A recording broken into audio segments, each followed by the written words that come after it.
오늘 말씀의 제목은 하박국의 즐거움. 하박국 선지자가 어떻게 즐거워했는가? 이런 말씀이 되겠습니다. 사람들은 육신의 일이 잘 되고 외부적으로 물질적으로 자기 원하는 대로 잘 될 때 즐거워하고 기뻐합니다. 우리가 연약한 인생들인지라 그렇게 하기도 하죠.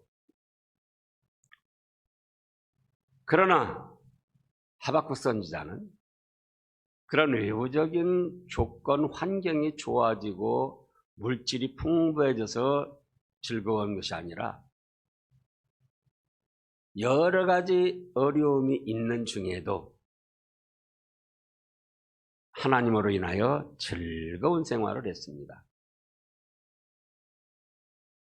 먼저 오늘 본문 말씀의 역사적 배경, 하박국 선지자의 기도와 당시의 역사적 배경을 살펴보겠습니다. 하나님께서는 이스라엘 백성들의 돌이킬 줄 모르고 나가는 죄악을 수많은 선지자를 통하여 경고하시고, 만약에 돌이키지 아니할 때는 하나님께서 징벌하시겠다까지 말씀을 하셨습니다. 그래서 이미 북쪽 이스라엘은 아수르 침략으로 주전 721년경에 망했습니다. 그리고 이제 남쪽 유다 나라가, 이스라엘의 우리 남북한이 그렇게 된 것처럼 그렇게 돼 있어요. 남쪽 유다 나라, 다윗의 계통, 비교적 말씀 중심으로 믿음으로 바로 산다는 그 유다 나라는 지금 남아있는데 그들까지도 온갖 죄악을 저지르고 나갑니다. 그러니까 하나님께서 또 당시 이사야, 에레미야, 에스겔, 다니엘 다 그 시대의 사람들이에요. 또 호세아, 또 여기 하박국. 그래서는 너희는 그러면 안 된다. 너희까지 타락하고 죄악으로 흘러나가면 되겠느냐. 그래서 또 선지자를 통해서 권고하셨고, 만약에 이렇게까지 참으며 권고하는데도 들어오지 않으면 바벨론의 침략으로 나라가 망하게 하고 70년 동안 포로 생활을 하게 하겠다고 말씀을 하셨습니다. 그럼에도 불구하고 백성들의 대부분, 종교 지도자들의 대부분은 어떻게 했는가? 아이고, 참 좋으신 하나님인데 뭐 설마 그렇게 하시랴? 그리고 참 선지자들을 통하여 주시는 하나님의 말씀을 믿지를 아니했습니다. 그래서 이제 그 시대가 어떤가를 하박국 1장 1절에서 4절까지를 보겠습니다. 하박국 1장 1절, 선지자 하박국이 묵시로 받은 경고라. 여호와여, 내가 부르짖어도 주께서 듣지 아니하시니 어느 때까지니까? 내가 강포로 말미암아 외쳐도 주께서 구원하지 아니하시나이다. 어찌하여 내게 죄악을 보게 하시며 패역을 눈으로 보게 하시나이까?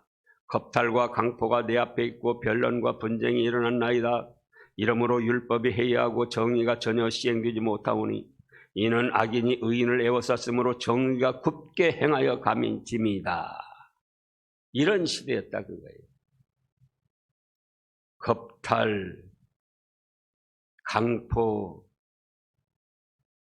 변론, 분쟁, 건설적으로 나라를 세워나가고 교회를 세워나가기 위해서 변론하는 건 좋죠. 그런데 지금 정치권이나 그 외의 세계를 보면은 반대를 위한 반대, 헐뜯기 위한 비방, 겁탈, 강포, 율법이 해해지고, 율법을 말하면은 그건 옛날에 몇천 년 전에 모세 시대의 말씀이지 지금은 필요 없다. 정의가 전혀 시행되지 못하고 있다 그거예요.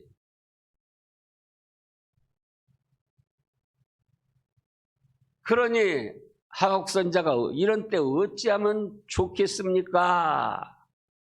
하나님께 기도하고 하소연하고 하나님의 뜻을 찾는 거예요. 그러니까 하나님께서 답변을 하시고 계획을 말씀하셨습니다. 지금 하박국 1장 5절부터 보면은 여호와께서 이르시되 너희는 여러 나라를 보고 또 보고 놀라고 또 놀랄지어다. 너희의 생전에 내가 한 가지 일을 행할 것이라. 누가 너희에게 말할지라도 너희가 믿지 아니하리라. 하나님이 그들의 생전에 한 가지 일을 하시겠다는데 선지자들이 말을 해도 믿지 아니할 것이다. 하나님이 다 아셔요. 믿지 아니하지만 듣지 아니하지만 듣든지 아니 듣든지 하나님의 뜻을 말씀하는 겁니다. 오늘날 목사도 마찬가지입니다. 세상이 어떻게 돌아가든 그들 비유 맞추려고서는 안 되고 심지어는 교우들까지도 어떻게 돌아가든 교우들 비유 맞추려고 하면 안 돼요. 듣든지 아니 듣든지 하나님의 말씀은 이렇다 하고 전하는 것이 목사의 사명입니다. 그래서 너희에게 말할지라도 너희가 믿지 아니하리라. 그런데 어떤 일을 하실 것인가? 6절에 보라 내가 사납고 성급한 백성 곧 땅이 넓은 곳에서로 다니며 자기의 소유가 아닌 거처들을 점령하는 갈대아 사람을 일으켰나니 그들은 두렵고 무서우며 당당함과 위험이 자기들에게서 나오며 그들의 군마는 표범보다 빠르고 저녁 이리보다 사나우며 그들의 마병은 먼 곳에서부터 빨리 달려오는 마병이라 마치 먹이를 움키려 하는 독수리 나름 같으리라. 독수리 어떻습니까? 창공을 뒤졌다가 먹이를 바라보면 휙 하고 내려와서는 콱 움켜쥐는 거예요. 그럼 유다 백성들이 이렇게 하나님을 믿는다면서도 하나님의 말씀을 무시하고 율법을 해야하고 정의를 행하지 않고 나가니까 마침내는 바벨론 제국, 당시 중동 지역을 주름잡는 바벨론 제국의 군대를 동원시켜서 표범보다 빠르고 이리보다 사나운 그 군대를 동원시켜서 유다 나라를 침략해 하고 살상을 당하게 하고 살아남은 사람들은 포로로 잡아다가 바벨론에서 70여 년 동안 포로 생활을 하게 하시겠다는 겁니다. 그래서 지금 하박국 1장 9절을 다시 보면요. 그들은 다 강포를 행하러 오는데 이미 유다 나라의 강포가 일어났지만 그거보다 더 몇 배나 센 강포를 점령군들이 행한다는 거예요. 앞을 향하여 나가며 사람을 사로잡아 모으기를 모래같이 많이 할 것이요 왕들을 멸시하며 방백을 조소하며 모든 견고한 성들을 비웃고 흉복을 쌓아 그것을 점령할 것이라. 그들은 자기들의 힘을 자기들의 신으로 삼는 자들이라. 이에 바람같이 급히 몰아치나치게 행하며 범죄하리라. 그래서 세상 사람들은 당시 사람들은 믿지를 아니했지만 참 좋으신 하나님이 그럴 리가 있냐. 또 우리가 죄를 범했으면 뭐 얼마나 범했다고 그러냐. 믿지 아니했지만은 하박국 선지자는 하나님은 말씀하시면 그대로 이루시는 여호와 하나님이신 것을 믿기 때문에 그 말씀을 듣고 너무나도 두렵고 근심 걱정 떨림이 왔습니다. 그래서 지금 하박국 3장 16절이 그런 뜻이에요. 하박국 3장 16절 내가 들었으므로 내 창자가 흔들렸고 그 목소리로 말미암아 내 입술이 떨렸도다. 무리가 우리를 치러 올라오는 환난 날을 내가 기다림으로 썩이는 것이 내 뼈에 들어왔으며 내 몸은 내 처소에서 떨리는도다. 말씀하시면 그대로 이루시는 하나님, 백성들은 믿지 않지만 그대로 이루어질 터인데 그렇다면 어떻게 되겠는가? 창자도 떨리고 입술도 떨리고 뼈에는 썩이는 것이 들어온 것처럼 막 그냥 고통스럽고 도대체 어찌해야만 좋을까? 그런데 갑자기 바뀌어가지고 17절에서 뭐라고 합니까? 비록 무화과 나무가 무성하지 못하며 포도나무에 열매가 없으며 감람나무에 소출이 없으며 밭에 먹을 것이 없어도 나는 여호와로 인하여 즐거워하겠다. 갑자기 바뀌어진 거예요. 이스라엘 백성들, 유다 백성들의 죄악을 생각하고 하나님의 심판을 생각하면 너무나도 떨리고 두렵지만 두려워하고 근심 걱정만 할 것이 아니고 정신을 가다듬고 믿음으로 살펴보니까 즐거움이 찾아왔습니다. 왜냐? 믿음으로 살펴보면은 하나님께서는 징벌을 하셔도 마침내 복을 주시기 때문에 즐거워했어요. 자, 하나님의 통치는 믿음의 사람들에게 죄악에 대한 징벌로 끝이 나는 것이 아닙니다. 죄악에 대한 징벌과 그걸로 끝이 난다면은 사실 하나님은 무섭기만 하나님이고 그렇게 우리가 마음을 쏟아바쳐 믿을 필요도 없겠지요. 그러나 우리 하나님의 통치는 죄악에 대한 징벌과 더불어 그 징벌을 통하여 자기 잘못을 깨닫게 해서 회개시켜가지고 바로 세워서 더 좋은 축복을 내리시고자 해서 그렇게 하시는 거예요. 오늘날도 마찬가지입니다. 자, 이 기독교계에 자살한 사람에 대해서 과연 그럴 수 있는가? 천국 갔겠는가? 못 갔겠는가? 근데 지금 뭐 그 말씀할 시간이 아니기 때문에 간단히 끝냅니다. 천국 갑니다. 그럼 천국 못 간다고 하는 사람들이 왜 못 간다고 하는가? 회개할 기회가 없어서 회개를 못해서 못 간다. 그렇게 말해요.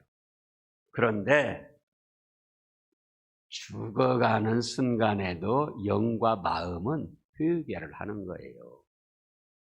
진심으로 하나님을 섬기며 예수님을 구주로 믿은 사람은 목매어 죽든지 약을 먹고 죽든지 자살이 하면 안 돼요. 그러나 그런 사람도 있다 그겁니다. 마귀에게 속아 넘어가가지고 에라 죽어버리자. 죽으면 모든 거 끝나겠지.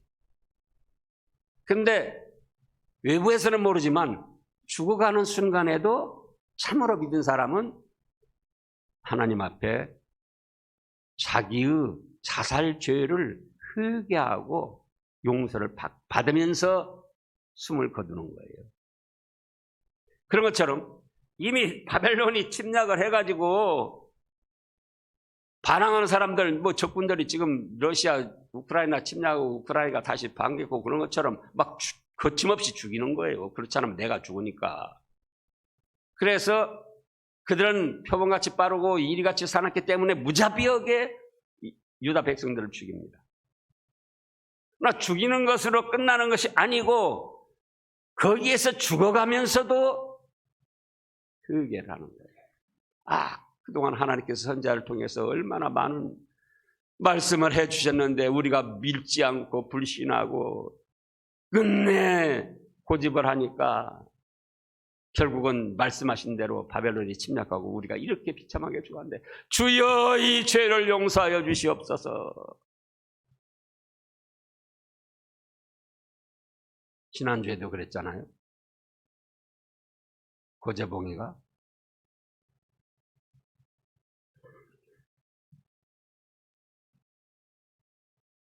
또 살아남아 있는 사람들이 그 징벌을 통하여 진심으로 자기들의 죄악을 깨닫고 바로 서게 됩니다.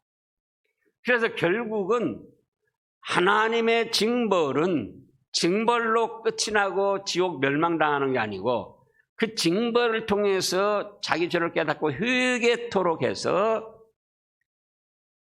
그 아름답고 찬란한 천국 복락을 누리는데 부족함이 없도록 자격을 만들게 하신다 그거예요.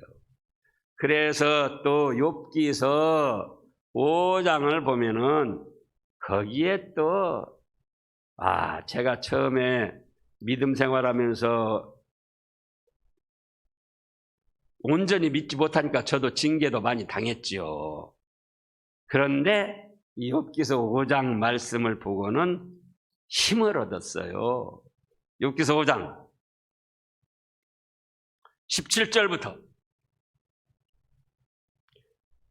볼지어다 하나님께 징계를 받는 자에게는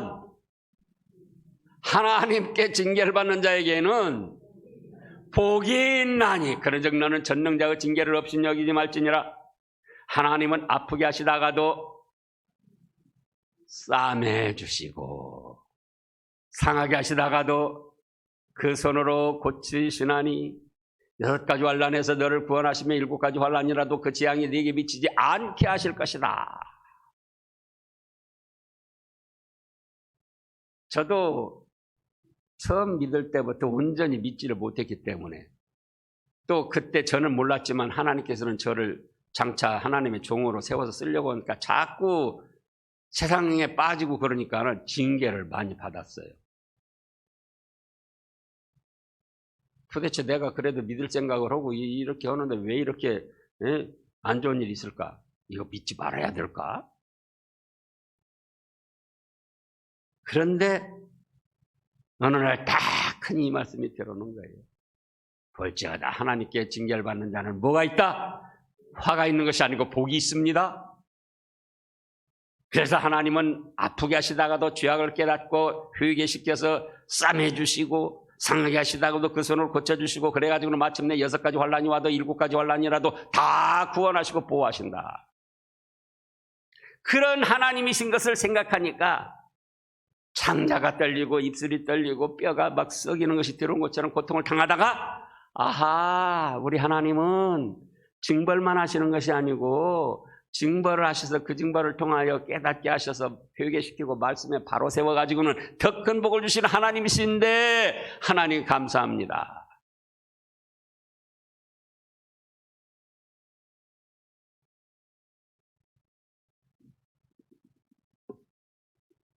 이번으로는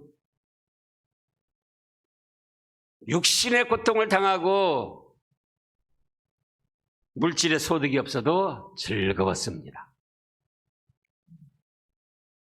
자, 바벨론이 침략합니다. 우크라이나도 마찬가지죠. 지금 적군이 침략했는데 언제 농사 지을 새가 있어요. 네? 그러니까 감람나무도 포도나무도 거두질 못하는 거예요. 그것도 막 짓밟고 또 양이나 소도 키울 수가 없는 거예요. 다 강탈, 빼앗아 가기도 하고 또 시간이 없어 건사를 못하니까 자기 몸 살기도 바쁜데 언제 소하고 양 살펴요. 그러니까 다 양들도 막 도망가고 소들도 도망가고 그래서 밭에 소출도 없고 포도나무에 열매도 없고 우리의 양도 없고 외양간에 소도 없고 몸은 몸대로 괴롭고 그런데도 그것은 하나님께서 우리를 바로 세우시고자 하는 한 지나가는 과정이지 나의 종착역이 아니다. 그리고 이런 과정을 통하여 믿음의 자격을 만들어가지고 하늘나라의 더 큰 상급을 받게 하시려고 그러는데 비록 전쟁으로 농사도 못 짓고 포도원도 못 가꾸고 양도 없고 소도 없고 밭에 소출이 없어도 그러나 이거는 지나가는 한 과정이요. 이것을 믿음으로 잘 참으면서 견뎌내고 변함없이 하나님을 섬기면 하나님은 반드시 더 큰 복을 주신다.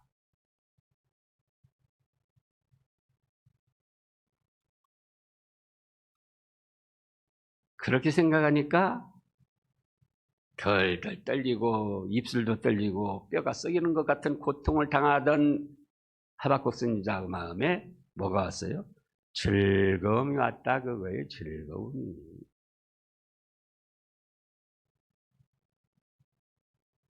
오늘날도 우리 교우들 중에 어려움 당한 분들이 있어요. 진퇴양난의 어려움.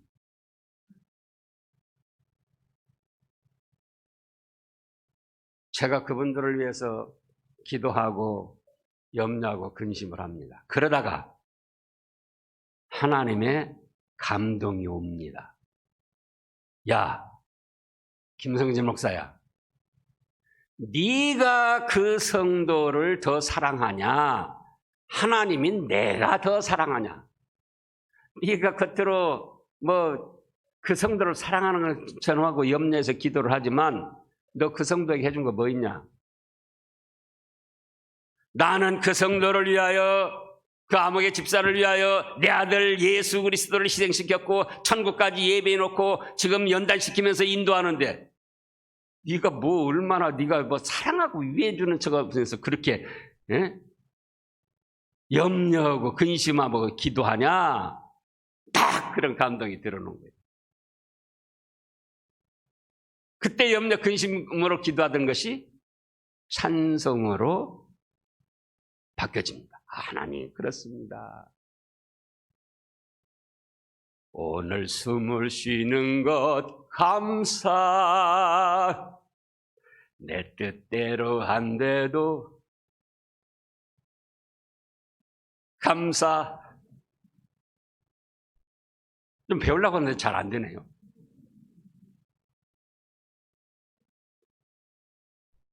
그러니까 염려 근심하며 기도를 시작했는데 네가 그 성도, 그 아무개 집사, 아무개 장로 네가 더 사랑하냐? 내가 더 사랑해서 내 아들도 아끼지 아니하고 대속의 제물로 희생시키고 천국 복락까지 예배해놓고 인도하는데 네가 얼마나 나보다 더 사랑하는 것처럼 그렇게 그 무거운 짐을 지고 근심 걱정하냐?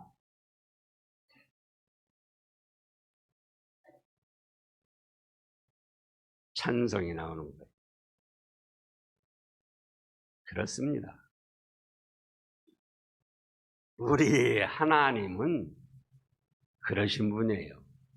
어려움이 있어도 징계를 하셔도 그거는 바로 세우시기 위한 한 과정이다. 그거예요. 한 과정.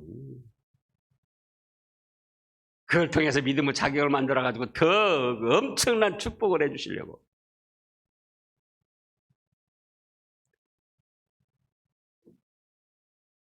(3번으로는) 왜 감사 즐거웠는가? 기뻐했는가? 구원의 하나님으로 말미암아 기뻐하고 즐거워했습니다. 구원이라고 할 때는 삼중적 요소가 있습니다. 우리가 보통 구원 하는데 그 구원에 있어서도 1번은 예수님을 구주로 믿을 때에 즉시로 얻어지는 구원이에요. 모든 죄를 사함받고 죗값으로 죽었던 우리 영적 생명 영혼이 살아나고 그걸 거듭났다 중생했다 그러잖아요. 그리고는 마귀 종로로 다른 자리에서 하나님을 아버지라 부르는 하나님의 자녀가 되고 그건 예수님을 믿을 때 즉시로 이루어집니다. 대개 그 구원만 생각하고 있는 거예요.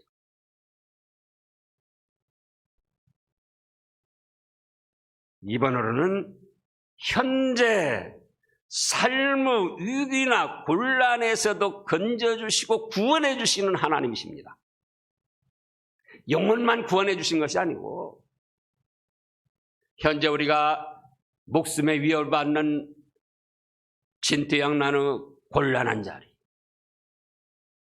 물질적으로 경제적으로 어렵고 힘든 자리, 내가 감당해야 할 일일이 태산같이 나를 짓눌러 가지고 그 압박감에 어찌하면 좋을까? 앞뒤가 캄캄하고 막혀있는 것 같은 때, 그때에도 믿음으로 하나님을 의지하고 도우심을 구하면 하나님께서는 그런 진퇴양난의 앞뒤 콱 막힌 캄캄한 자리에서도 건져주신다 그거예요. 그 구원을 해주시는 하나님. 비록 죄악의 징벌로 바벨론이 침략을 해서 많은 사람이 살상을 당하고 농사도 못 짓고 가축도 못 기르고 물질의 궁핍함과 몸의 고통이 따라한다 할지라도 그 가운데서도 하나님을 섬기며 변함없는 믿음을 지켜 나가면 반드시 건져주시고 구원해 주신다.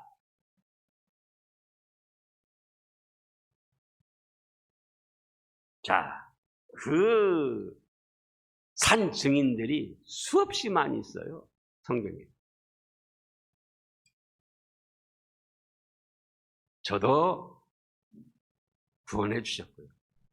자, 우리 요셉을 한번 생각해 보자고요. 요셉은 야곱의 12아들 중에 11째입니다. 11째인데도 믿음이 좋고 뛰어나가지고는 아버지가 요셉을 더 사랑하는 거예요. 근데 형들 10명이 다 요셉을 시기하고 미워합니다. 그래가지고는 아버지 심부름으로 형들 양치는 데 갔는데 어떻게 했습니까? 죽이려고 합니다. 그러다가 조금 또 마음이 언짢았는지 가책을 받았는지 그냥 물 없는 웅덩이, 깊은 웅덩이에 빠뜨려 놓고는 거기서 그냥 굶어 죽기를 바라는 거예요.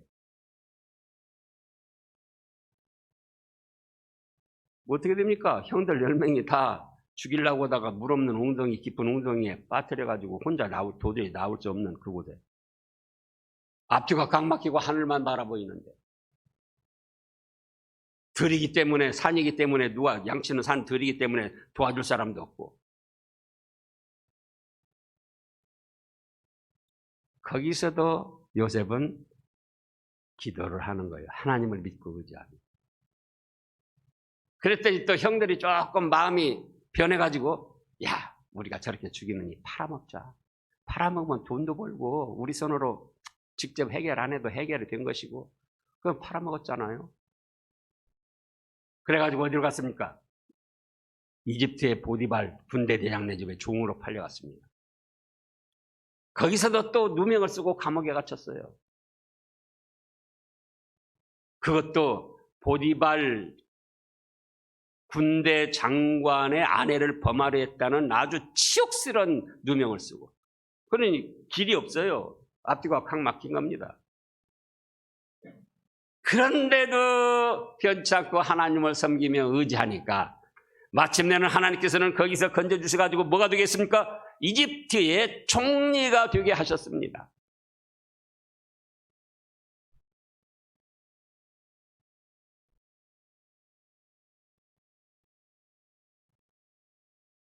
기생 라비라는 여자, 실제로 몸 파는 기생이었어요. 그런데 이스라엘의 소문을 들었어요. 출애굽하면서 애굽을 굴복시키고 하나님께서 그 이스라엘 백성들을 사랑하셔서 광야 생활 40년 이제 끝에 우리 성까지 점령하려고 한다. 그러면 어떻게 해야 될까? 나라와 민족이 있지만은 천지 만물을 창조하신 하나님을 믿어야 된다. 나라가 구원해주지 못한다. 민족이 구원해주지 못한다. 그리고는 이스라엘의 정탐꾼들을 숨겨줬습니다. 발각돼서 처형당할 그 위기에서 기생라비에서 숨겨줬어요. 그랬더니 하나님께서 그 같이 망할 자리, 여리고성이 다 망하는 그 자리에서 그 가족들만 건져주셔가지고 마침내는 다윗의 할머니, 다윗의 조상 할머니가 되게 하시고 마침내는 그 후손으로 또 예수 그리스도가 탄생케 해서 예수님의 육신의 조상까지 되게 하셨습니다. 우리 하나님은 이런 하나님이에요. 여리고성이 다 망하고 민족이 다 망해도 그 가운데 믿음을 지키고 하나님을 섬기는 사람은 건져내셔서 현실의 삶에서도 구원해 주시는 하나님. 또 다윗은 어쩌습니까? 팔레스타인하고 전쟁이 일어났습니다. 팔레스타인에 그 유명한 누가 나옵니까?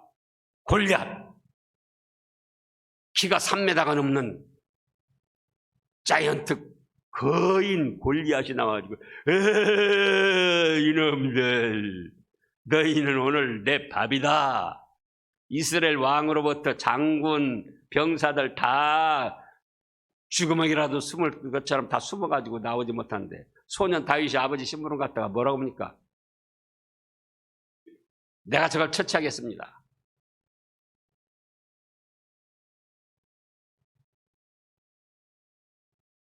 사울 왕이 야, 그는 어려서부터 장수고 너는 이제 소년인데 뭐 갑옷이라도 한번 입고 나가야 될 거 아니냐?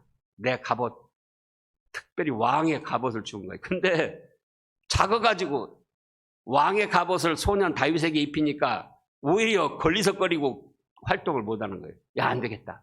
예, 저도 안 입겠습니다. 그래가지고는 전쟁터에 나가니까 골리앗이 뭐라고 하면 야, 너 예숭이 젖이나 먹고 와라. 그래서 비웃습니다. 그러니까 다윗이 뭐라고 합니까? 너는 칼과 단창으로 내게 나오지만 나는 네가 모욕하는 이스라엘 하나님 만군의 여호와 이름으로 너한테 간다. 전쟁은 하나님께 속한 것인지 오늘 너를 내 밥이 되게 할 것이다. 그리고는 물맷돌을 휙 던지니까 갑옷을 입어서 다른 데 맞춰야 소용이 없어요. 눈은 보이니까 눈은 이제 뚫어놨단 말이에요. 핑핑핑 물맷돌이 날아가더니 여기 미간 급소를 치게 된 거예요. 그러니까 그 거구가 거구 쓰러졌습니다.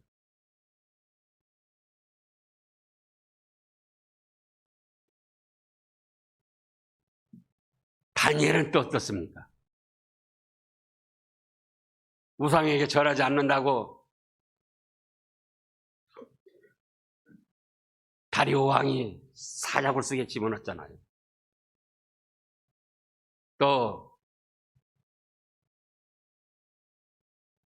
이스라엘 사람이든 누구든 그 왕에게만 기도하고 빌어야지 다른 신에게나 사람에게 기도하고 그러면은 죽이겠다. 사자굴 밥이 되겠다 하겠다. 또 풀무불에 던져넣기도 하겠다. 그 2번 나오는데요. 그래서 사자굴에 떨어졌습니다. 굶주린 사자굴 속에 떨어졌는데 어떻게 됐습니까? 사자가 그냥 막 깨물어가지고 다 집어삼켰습니까? 그 굶주린 사자가 주인 앞에 반려견처럼 조용히 꼬리를 흔들면서 애교를 부리는 거예요. 사자의 입을 봉하여서 구원해 주시고 그 이튿날 이제 왕이 지난번에 말씀했잖아요. 왕이 다니엘이 어떻게 되는가 가서 봤더니 멀쩡한 거예요. 아, 네가 섬기는 하나님이 지켜주셨구나. 이런 다니엘을 모함해서 죽이려고 온 사람들 한번 사자굴에 던져라. 그러니까는 사자굴에 던지니까 땅에 닿기도 전에 사자들이 막 움켜가지고는 와작와작 다 씹어 삼켰잖아요.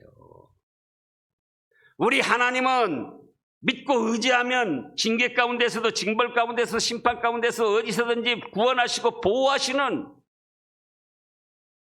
사랑의 하나님, 만능의 하나님이시다 그거예요. 그걸 생각하니까 그 구원을 생각하니까는 그 전쟁으로 무자비하게 표범처럼 빠르고 이리처럼 살아온 그것들이 와서 침략한다 할지라도 내가 하나님을 믿고 의지하면 하나님이 그 현장에서도 나를 구원하시고 지켜주실 것이다. 또 믿고 의지하는 누구든지 지켜주시고 보호하시고 건져주신다. 구원하신다. 믿으니까 뭐가 와요? 즐거움이 오는 거예요. 즐거움이. 그런 믿음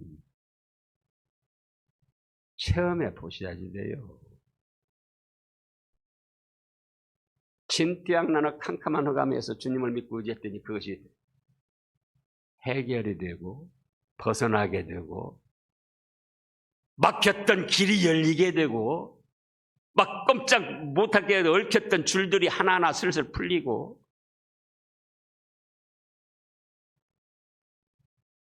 그래서 하나님의 사랑과 전능을 체험하는 거예요.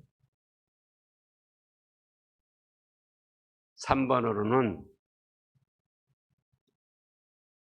세상을 떠날 때 천국의 영생 복락을 누리는 구원입니다. 물론 첫 번째 믿을 때 다 포함이 되어 있어요. 그러나 그 첫 번째 믿을 때는 실현이 안 됐어요. 앞으로 그렇게 될 것이지. 첫 번째 믿을 때는 모든 죄를 사함받고 죽었던 영혼 살아나서 마귀종에서 하나님의 자녀가 되고 천국 복락까지 보장받았지만 그때는 아직 이루어지지는 않았어요. 그런데 우리가 세상을 떠날 때쯤 되면은 하나님이 천사를 보내시는 거예요. 세상을 우리가 떠나고 싶어서 떠나는 게 아니에요. 더 정확히 말하면 하나님께서 야, 너 그만큼 세상 살았으면 됐다. 이제 와라 하니까 우리가 숨이 멈추는 거예요. 근데 믿는 사람에게는 하나님이 천사를 보내가지고 누가복음 16장에 거지 나사로를 보면은 천사를 보내가지고 숨 떨어지는 순간 우리 영혼을 하늘나라로 인도합니다. 믿지 않는 사람들은 숨 떨어지는 순간 이미 하나님이 보낸 죽음의 사자가 와서 기다리고 있다가 가자! 어디로? 훨훨 떠오르는 지옥 불바다로.